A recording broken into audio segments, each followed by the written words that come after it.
Assalamualaikum warahmatullahi wabarakatuh.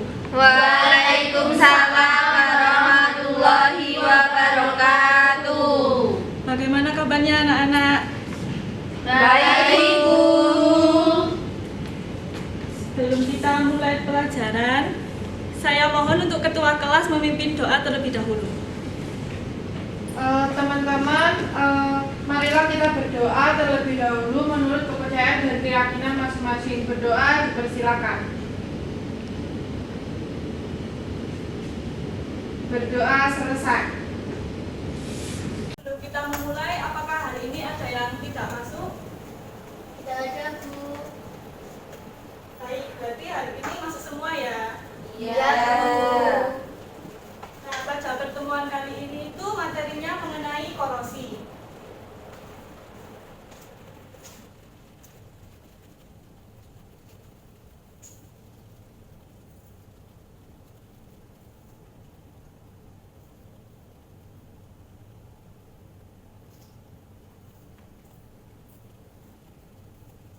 Nah, pada materi yang kemarin itu mengenai sel elektrokimia, apakah ada yang masih mengingat mengenai sel elektrokimia?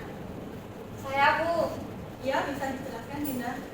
Sel elektrokimia adalah suatu alat yang menghasilkan arus listrik dari energi yang dihasilkan oleh reaksi di dalam selnya, yaitu reaksi oksidasi dan reaksi reduksi atau redoks.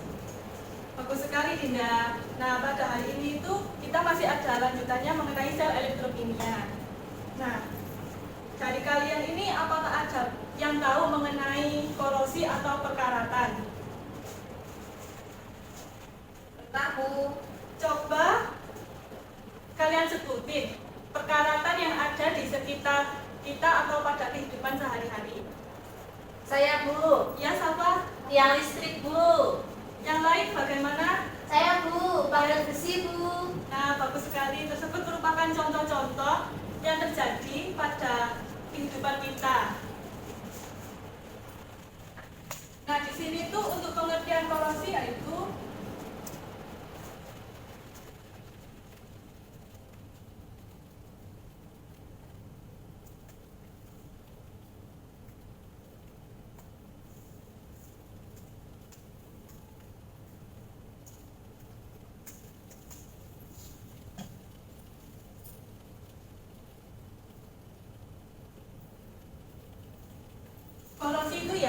korosi adalah peristiwa kerusakan pada logam karena terjadinya antara reaksi kimia dan zat-zat yang ada di lingkungan.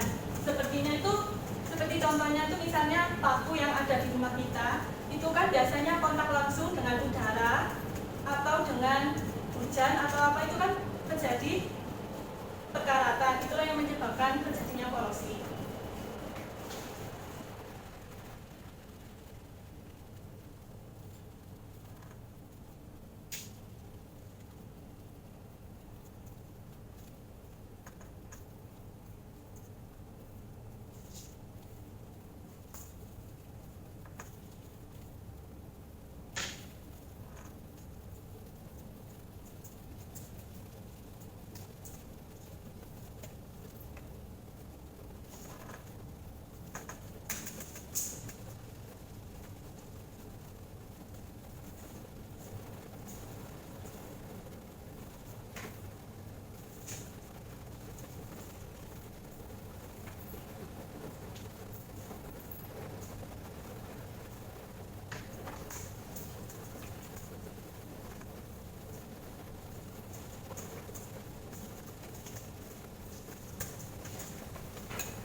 Nah, di sini Ibu punya gambar mengenai perkaratan.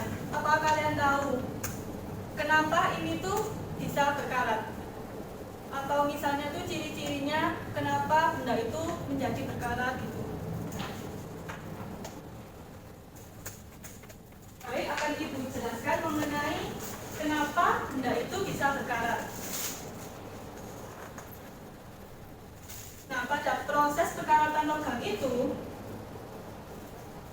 biasanya akibatnya itu logam berubah menjadi senyawa lain melalui reaksi redoks boros karena lingkungannya.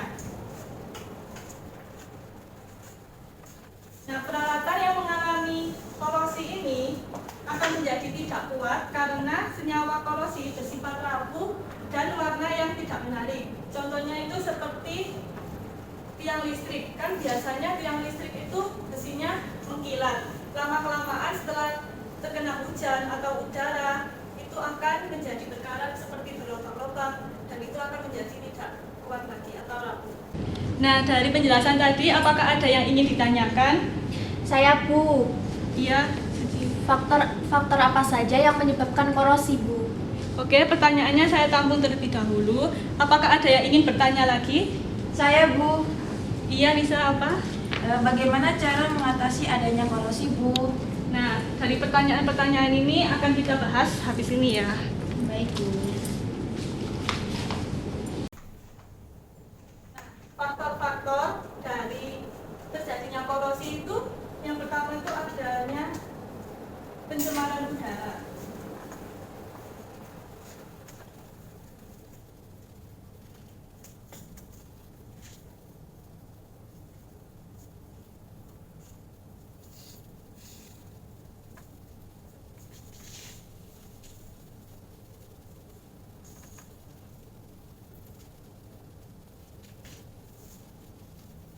Nah, pencemaran udara di sini itu seperti cuaca yang kadang kemarau, kadang hujan, itu kan merupakan suatu faktor yang menyebabkan terjadinya korosi. Nah, yang kedua itu ada suhu.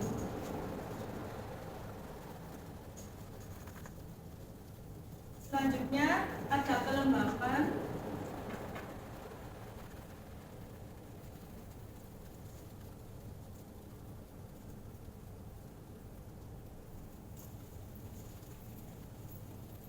Juga adanya zat-zat yang berinteraksi dengan besi pada lingkungan.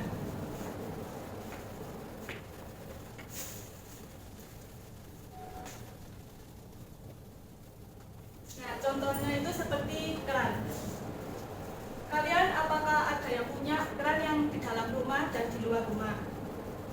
Nah, keran pada di luar rumah itu cenderung lebih mudah korosi daripada keran yang ada di dalam rumah. Karena keran yang berada di luar rumah itu kan sering terkena hujan, kadang terkena panas matahari.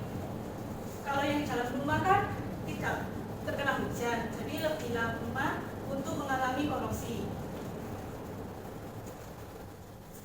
Nah, bahan-bahan yang korosif itu terdiri dari asam, basa, serta garam, baik dalam bentuk senyawa organik maupun anorganik.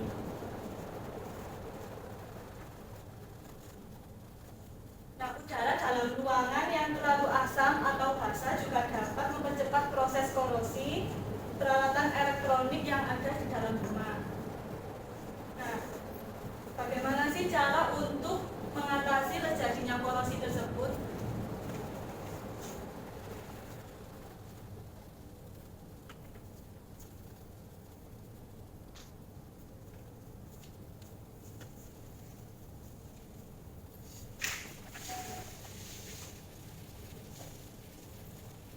Di sini tuh ada beberapa cara pencegahan untuk mengatasi terjadinya korosi.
untuk cara pencegahan terjadinya korosi. Yang pertama itu mengecat.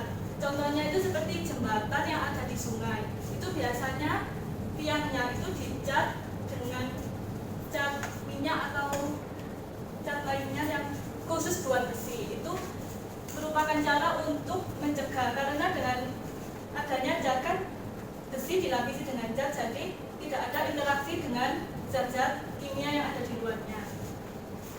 Kemudian dengan cara melumuri dengan oli. Cara ini itu biasanya digunakan pada perkakas dan mesin agar besi tidak kontak langsung dengan air atau dengan udara. Nah, yang ketiga yaitu biasanya besi dibalut dengan plastik.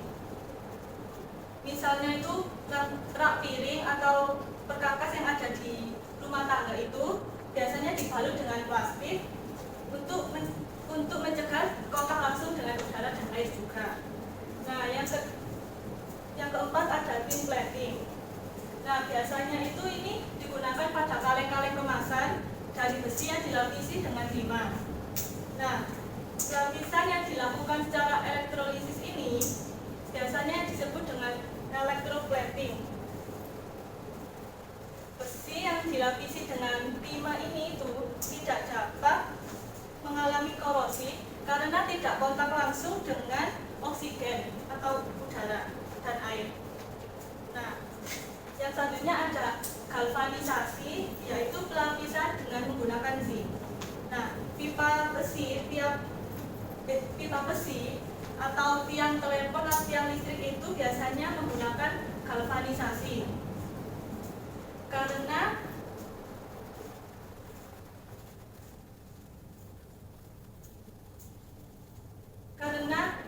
galvanisasi itu merupakan potensial reduksi yang lebih positif terhadap zinc yang digunakan tadi. Maka besi yang kontak langsung dengan zinc ini itu akan membentuk sel elektrokimia dengan besi sebagai katodenya. Jadi besi itu akan dilindungi oleh zinc dan tidak dapat berkarat. Kemudian selanjutnya itu ada chromium plating. Chromium plating itu merupakan pelapisan dengan kromium. Nah, kenapa ini juga dilapisi dengan kromium itu sebenarnya hampir mirip seperti galvanisasi dan pengorbanan anoda, yaitu dengan cara mengorbankan yang lain gitu. Misalnya untuk magnesium dan logam itu kan lebih cepat berkarat magnesium daripada logam besi. Jadi ketika magnesium dikontakkan langsung dengan logam besi, yang akan berkarat terlebih dahulu yaitu magnesium, sehingga logam besi akan mengalami korosi itu lama sekali daripada yang magnesium, karena magnesium merupakan yang dikorbankan tadi. Nah, dari penjelasan itu, apakah ada yang ingin ditanyakan lagi? Atau kalian sudah paham?